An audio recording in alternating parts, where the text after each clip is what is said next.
Hey, Taryn Thompson here, your virtual health coach. Are you wondering whether you can have alcohol and still lose weight at the same time? Because if you are, then stick around. In today's video, I'm going to give you 3 steps that you need to follow. All right, the first thing is that you still need to make sure that you are in a calorie deficit.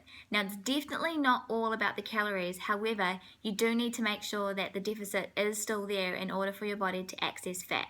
All right, so how can you regulate that? 3 glasses of wine are the equivalent of 1 small meal. Okay, so it's the frequency that is going to hurt you when it comes to alcohol consumption. All right, it's the frequency. So if every now and again you want to have a glass of wine to celebrate, to hang out with your girlies, or whatever it is that you are doing, that's fine, but it's the frequency that will hurt you. So if you are having alcohol too frequently, then it would be like having an extra snack multiple times a week, or having an extra couple of meals multiple times a week. And if you are losing weight healthily, then you are not creating a huge calorie deficit to start with. All right, so it's important that you make sure that you are choosing the times when you are celebrating with a glass of wine, or whether you are not. Okay, so pick your times. That's the first thing. The second thing is that munchies are associated with alcohol consumption. All right, the munchies definitely are associated. So if you are drinking too much, then it's more likely that you're not going to make some very good decisions about what you are eating. So once again, it's easy for that calorie deficit to be eaten into, which can flatten your results for that week or for that month. Okay, so make sure that you are aware of how much it is that you are drinking and what you are deciding to eat. So what I would recommend is that you actually make the decision beforehand.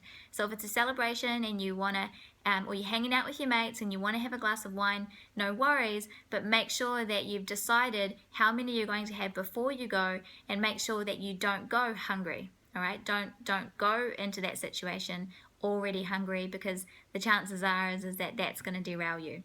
The third thing is alcohol consumption is also associated with eating fatty foods, and that's because of the liver. All right, the alcohol does put stress on the liver, as it's going to stop the breakdown of anything else and just deal with the alcohol. And so the main nutrient that the liver needs at that time is essential fatty acids, and so therefore it's going to give you a craving of wanting to eat fatty foods, right? It can't tell you I need essential fatty acids, but it can give you a craving of wanting to eat fatty foods. So just make sure that you are watching your consumption, that you watch your frequency.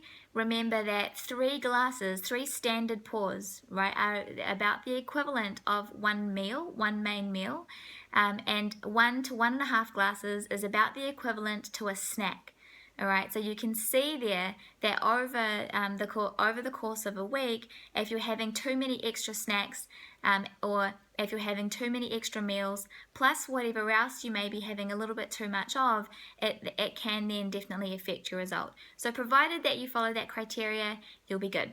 I hope that you got some value from that. If you are wanting to know what other symptoms that you may be experiencing to do with the liver, if you want to make sure that you are keeping your liver in real good shape and real good health, then perhaps there are some symptoms that are related that you don't actually know about, and they might surprise you. What you can do is take our body type quiz. Go to generationhealth.co.nz/quiz. Go ahead and take the quiz. It'll count up the symptoms that you are experiencing, and it'll let you know how many of those are liver related.